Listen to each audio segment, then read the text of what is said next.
Hello दोस्तों, स्वागत करता हूं आप सभी का आपके अपने परिवार दीक्षित एजुकेशन अड्डा पर। दोस्तों, आज हो चुका है 29 फरवरी और एसएससी जीडी की पहली शिफ्ट की परीक्षा में आपसे कौन कौन से सवाल पूछे गए और आने वाली शिफ्टों में अब आपको कैसी तैयारी कर जाना है उसका सटीक एनालिसिस करेंगे इस क्लास के अंदर।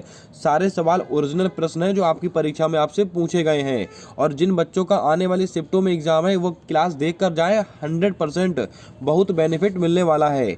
हमारा पहला क्वेश्चन पूछा गया है, नवजोत कौर का संबंध किस खेल से है? तो आप याद रखिएगा, नवजोत कौर का संबंध है आपका हॉकी से। तो हॉकी आपका बिल्कुल सही आंसर, यानी कि आपसे खिलाड़ी देकर उनका खेल पूछा जा रहा है परीक्षा के अंदर।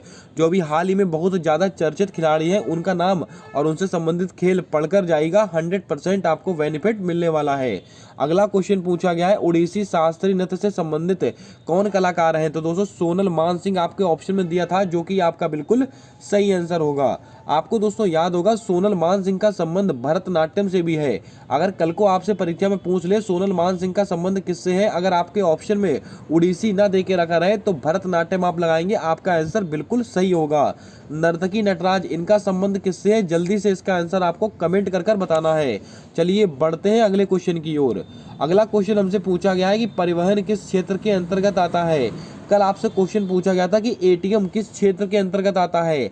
आज दोस्तों वहीं से सवाल पूछा गया है कि परिवहन किस क्षेत्र के अंतर्गत आता है, तो आप बोलेंगे सेवा क्षेत्र के अंतर्गत, यानी कि तृतीयक क्षेत्र के अंतर्गत आता है, जो कि आपका बिल्कुल सही आंसर होगा। अगला क्वेश्चन आपसे पूछा गया है कि निम्नलिखित में से भारत रत्न किसे प्राप्त हुआ था? दोस्तों कुछ क्वेश्चन इस प्रकार था कि भारत रत्न किसको प्राप्त हुआ था, उसके दो ऑप्शन देके रखे थे। एक ऑप्शन था लता मंगेशकर, एक ऑप्शन था आपका भूपेन हजारिका। और दोस्तों आपको आंसर में इस तरह बताना था कि केवल एक को मिला है या दो को मिला है कि किसी को नहीं मिला है कि दोनों को मिला है। तो आप याद रखिएगा, जो भारत रत्न है वो दोस्तों लता मंगेशकर और भूपेन हजारिका, इन दोनों को मिला है। तो आपका राइट आंसर क्या हो जाएगा? उपरोक्त दोनों को मिला है। और लता मंगेशकर को दोस्तों भारत रत्न कब मिला था? वर्ष 2001 में मिला था इनको भारत रत्न। याद रखिएगा, परीक्षा में हो सकता है सवाल आपसे पूछ ले। और एमएस सुब्बा लक्ष्मी को भारत रत्न कब मिला है? 1998 में। पहली महिला संगीतकार है जिनको दोस्तों भारत रत्न के द्वारा सम्मानित किया गया है। और भारत रत्न की शुरुआत कब हुई थी, इसका आंसर आपको बताना है कमेंट कर। मैंने अभी आपसे पूछा नर्तकी नटराज, इनका संबंध किससे है? तो आप याद रखिएगा, इनका संबंध है भरतनाट्यम से। अब इसका आंसर बताइएगा कि भारत रत्न की शुरुआत कब हुई थी। जल्दी से इसका आंसर कमेंट में बताइए। आइए चलते हैं अगले क्वेश्चन की ओर। अगला क्वेश्चन हमसे पूछा गया है कि 2011 की जनगणना के अनुसार पूर्वोत्तर भारत में किस राज्य की साक्षरता दर सर्वाधिक रही थी? मैंने आपसे जैसे पहले बताया था ठीक वैसा ही सवाल आपसे पूछे जा रहे हैं। दोस्तों टॉपिक सेम है, लेकिन दोस्तों आप लेवल थोड़ा थोड़ा चेंज हो रहा है, आप देख सकते हैं। तो 2011 की जनगणना से सवाल पूछा गया कि पूर्वोत्तर भारत में किस राज्य की साक्षरता दर सर्वाधिक थी। तो आपको याद रखना है मिजोरम, आपका बिल्कुल सही आंसर होगा यहाँ पर। अगला क्वेश्चन आपसे पूछा गया कि सुप्रीम कोर्ट किस अनुच्छेद के तहत रिट जारी करता है? तो आपको याद रखना है अनुच्छेद 32 के तहत रिट जारी करता है। सुप्रीम कोर्ट से बनने वाले सवाल आपको याद होगा, आर्टिकल 124 में सुप्रीम कोर्ट का उल्लेख किया गया, यानी कि सुप्रीम कोर्ट में कितने जज होंगे, उनकी नियुक्ति कैसे होगी, उनका कार्यकाल कितना रहेगा, ये सब बातें आर्टिकल 124 में लिखी हुई है। आर्टिकल 129 में क्या लिखा हुआ है? सुप्रीम कोर्ट एक अभिलेख न्यायालय होगा। और आर्टिकल नंबर 32 में क्या लिखा हुआ है कि सुप्रीम कोर्ट 5 प्रकार की रिट जारी करेगा। अब दोस्तों बात करते हैं हाई कोर्ट को लेकर। अनुच्छेद 214, हाई कोर्ट का उल्लेख आर्टिकल 214 में है। और हाई कोर्ट एक अभिलेख न्यायालय है, ये बात आर्टिकल नंबर 215 में बोली गई है। आर्टिकल नंबर 215 में क्या है? हाई कोर्ट एक अभिलेख न्यायालय है। और हाई कोर्ट कौन से अनुच्छेद के तहत रिट जारी करता है? 226 के तहत। अनुच्छेद 226 के तहत आर्टिकल रिट जारी करता है हाई कोर्ट। याद रखिएगा, आने वाली शिफ्टों में सवाल बन सकता है। क्लास को पहली बार देख रहे हैं तो क्लास को लाइक कर दें, चैनल पर नए हो तो चैनल को सब्सक्राइब कर बेल वाला आइकन ध्यान से दबा लें, ताकि आने वाली सारी क्लासेस के अपडेट्स आप तक आसानी से पहुंचते रहें। चलिए बढ़ते हैं अगले क्वेश्चन की ओर। अगला क्वेश्चन पूछा गया कि प्रेस की स्वतंत्रता किस आर्टिकल में है? तो आप सब जानते हैं अभिव्यक्ति की स्वतंत्रता, ये कौन से अनुच्छेद में है? अनुच्छेद 19(1)(a। इसमें दोस्तों अभिव्यक्ति की स्वतंत्रता यानी कि व्यक्ति को बोलने का अधिकार, चुप रहने का अधिकार, ये सब बातें आर्टिकल नंबर 19(a) में लिखी हुई है। अगर हम दोस्तों बात करें आर्टिकल नंबर 14, इसमें क्या है?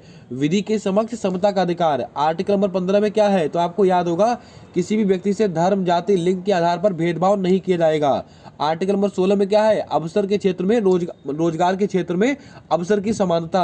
आर्टिकल नंबर 17 में क्या है, छुआछूत का अंत यानी कि अस्पृश्यता का अंत। आर्टिकल नंबर 18 में क्या है, उपाधियों का अंत। याद रखिएगा, अच्छे आर्टिकल है, हो सकता है आने वाली शिफ्टों में आपसे पूछ ले। अगला क्वेश्चन पूछा गया था कि सिकंदर ने भारत पर आक्रमण कब किया था, तो 326 बीसी में आक्रमण किया था, जो कि आपका बिल्कुल सही जवाब होगा। चलिए बढ़ चलते हैं अगले क्वेश्चन की ओर।